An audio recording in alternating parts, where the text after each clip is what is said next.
सुबह की हल्की ठंडी हवा थी। सूरत का मौसम थोड़ा शुष्क, थोड़ा भागता हुआ। सड़कों पर चाय की दुकानों से भाप उठ रही थी। ऑफिस जाने वाली भीड़ तेजी से अपने रास्तों में चल रही थी। साक्षी भी उन्हीं में से एक थी। एक 25 साल की साधारण लेकिन बहुत संवेदनशील लड़की। साक्षी स्वभाव बहुत मजबूत, इरादे हर दिन की तरह। वो भी कैब से उतरकर पैदल ऑफिस की ओर जा रही थी, हाथ में अपना टिफिन बैग और चेहरे पर हल्की सी थकान। तभी एक भीड़ भरी गली के कोने में उसकी नज़र अचानक एक वृद्ध व्यक्ति पर पड़ी। अधेड़ उम्र, फटे पुराने कपड़े, चप्पल पैर से उतरी हुई, सिर से खून बह रहा था। वो वृद्ध फुटपाथ के किनारे बेहोश पड़ा था। लोग गुजर रहे थे, कुछ ने देखा, कुछ ने नहीं देखा। कुछ लोगों ने देखकर भी अनदेखा कर दिया। साक्षी वहीं रुक गई। ये वृद्ध आदमी सांस ले रहा है। उसने झुककर देखा। हाँ, नाजुक सांसें थी लेकिन सांसें चल रही थी। उसने पास के दुकान वाले से पानी मांगा, खुद अपनी बोतल से कुछ बूंदें उसके ओंठों में छुआई। बाबा, बाबा सुनिए। कोई जवाब नहीं आया। भीड़ अब भी आ जा रही थी। कुछ लोग बोले, छोड़ो दीदी, ये ड्रामा करते हैं पैसे के लिए। साक्षी ने एक बार देखा उनकी ओर, फिर नज़रें घुमा ली। उसने 108 पर कॉल किया, एम्बुलेंस बुलाई ताकि हॉस्पिटल ले जाया जा सके। लेकिन जब तक एम्बुलेंस आई वो वहीं बैठी रही। उस बुजुर्ग का सिर अपनी गोद में रखे, धूप में उसका चेहरा ढकते हुए 10-20 मिनट और 40 मिनट बीत गए। साक्षी को अंदाजा था आज उसकी ऑफिस मीटिंग छूट जाएगी। एचआर पहले से नाराज था लेकिन वो हिली नहीं। एम्बुलेंस आई, उसने खुद एम्बुलेंस में चढ़ाने के लिए मदद की। डॉक्टर ने पूछा, आप रिश्तेदार हैं? साक्षी ने कहा नहीं, लेकिन जब तक इनका कोई नहीं आता मैं यहीं रहूँगी। वो साथ में गई। अस्पताल फॉर्म भरे, आईडी अटैच की, डॉक्टरी जांच में साथ रही।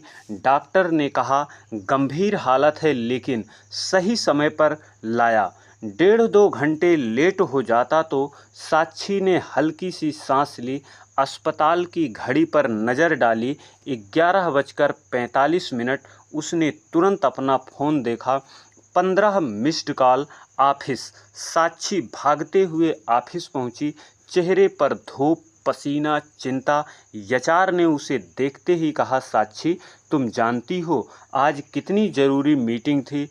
तुम्हारा डेलीट रिपोर्ट नहीं आया, क्लाइंट का फॉलोअप नहीं हुआ। साक्षी ने अपनी आवाज़ में विनम्रता से कहा, सर रास्ते में एक बुजुर्ग मिले थे, घायल थे, मैंने उन्हें हॉस्पिटल पहुंचाया।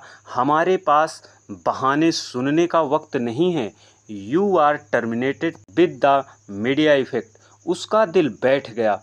भीड़ भरे ऑफिस फ्लोर पर सबके सामने उसकी पहचान, उसकी मेहनत, सब कुछ झटके में चला गया। वो अपना डेस्क खाली कर रही थी जब एक जूनियर लड़की धीरे से बोली, तुमने जो किया वो बहादुरी थी दीदी। साक्षी मुस्कुराई लेकिन आंखों में आंसू थे। साक्षी का कमरा अंधेरे में डूबा था। चद्दर से लिपटी वो अपनी ही सोच में उलझी थी। कभी ऑफिस की वो शर्मिंदगी याद आती, कभी वो बुजुर्ग चेहरा जिसे उसने होश में भी नहीं देखा। अचानक फ़ोन की घंटी बजी। उसने धीरे से उठाया, नंबर अनजाना था। हेलो, उसकी आवाज़ थकी हुई थी। दूसरी तरफ से आवाज़ आई, मैम मैं सबसे बड़े सिटी हॉस्पिटल से बोल रहा हूँ। जिस पेशेंट को आपने लाकर भर्ती कराया था वो होश में आ चुके हैं। साक्षी की आंखें भर आई। वो आपसे मिलना चाहते हैं, बार बार आपका नाम ले रहे हैं। वो मेरा नाम, वो चौकी, वो आपने अपना नाम भर्ती कराते समय साक्षी मिश्रा लिखा था ना? वही नाम बार बार बोल रहे हैं। साक्षी ने कांपती आवाज़ में कहा, मैं आ रही हूँ। City hospital ward number 105। वो धीरे धीरे कमरों के अंदर गई। एक बुजुर्ग आदमी, जिनका चेहरा अब काफ़ी शांत लग रहा था, हल्के से मुस्कुराए। उनकी आंखों में गहराई थी, जैसे बहुत कुछ कहना चाहते हों। आप साक्षी हैं?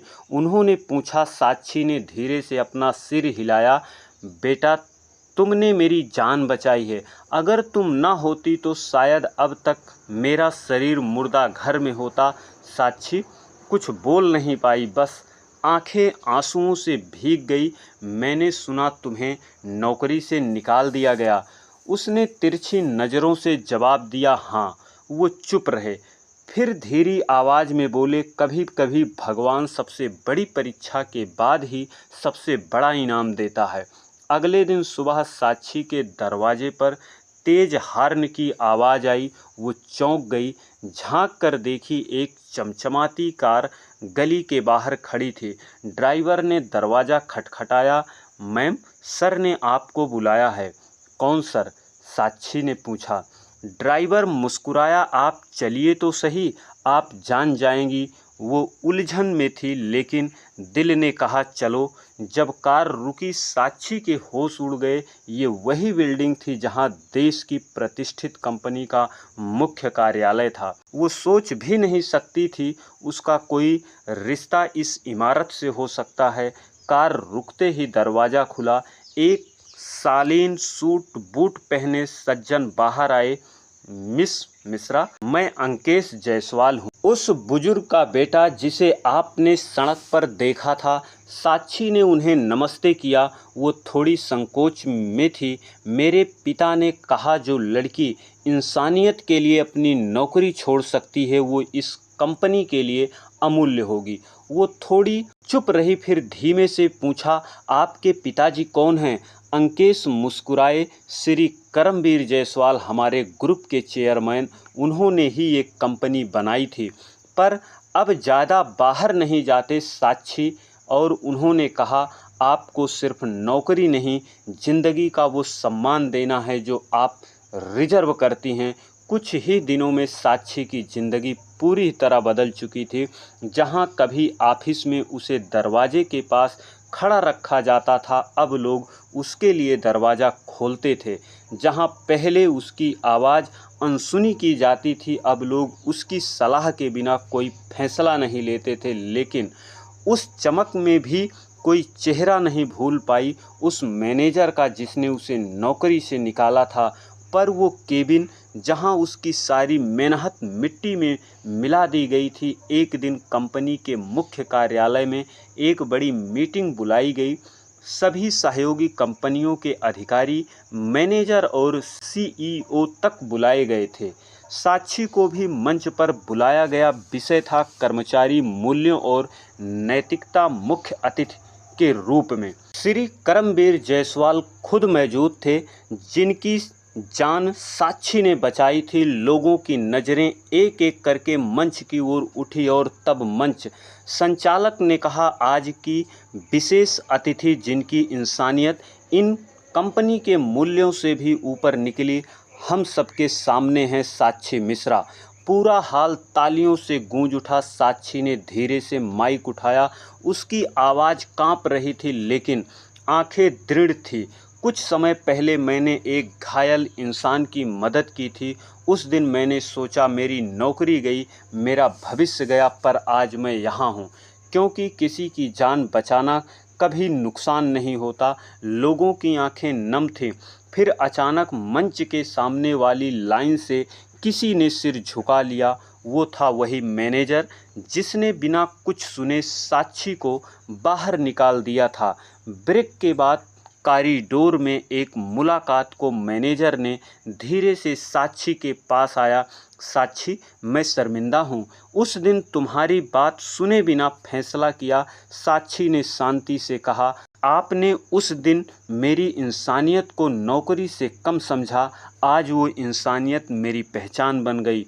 वो झुक गया और बोला, क्या माफ़ी की कोई गुंजाइश है? साक्षी ने हल्की मुस्कान के साथ कहा, इंसान वही है जो माफ़ कर सके, लेकिन अगली बार किसी की मजबूरी मत तोलो, उसकी नीयत देखो। शाम को जब साक्षी घर लौटी, उसके दरवाजे पर वो पुराना पानी का बोतल पड़ा था जिससे उसने करमवीर जी को पानी पिलाया था। उसके ऊपर एक नोट चिपका था, इन्होंने जिंदगी दी वो जिंदगी भर याद रखे जाते हैं। करमवीर साक्षी ने वो बोतल उठा ली और आज पहली बार उसने अपनी आंसुओं को मुस्कुराने दिया। जब आप बिना उम्मीद के कुछ अच्छा करते हैं तो जिंदगी उससे कई गुना ज़्यादा लौटाती है। कभी मत रुकिए, क्योंकि आप नहीं जानते आपकी एक मदद किसी की पूरी दुनिया बदल सकती है। ये रही आज की कहानी। कहानी अच्छी लगी हो तो वीडियो को लाइक करें, शेयर करें और चैनल को सब्सक्राइब ज़रूर करें। बेल आइकन प्रेस करें ताकि हमारी कोई भी वीडियो सबसे पहले आपके पास पहुंचे। दोस्तों, कहानी के माध्यम से हमारा उद्देश्य किसी की भावनाओं को आहत करना नहीं, हमारा उद्देश्य आपको जागरूक करना, सचेत करना है। इसी तरह की एक नई कहानी के साथ फिर मिलते हैं अगली वीडियो में। तब तक के लिए आप सभी को मेरा नमस्कार।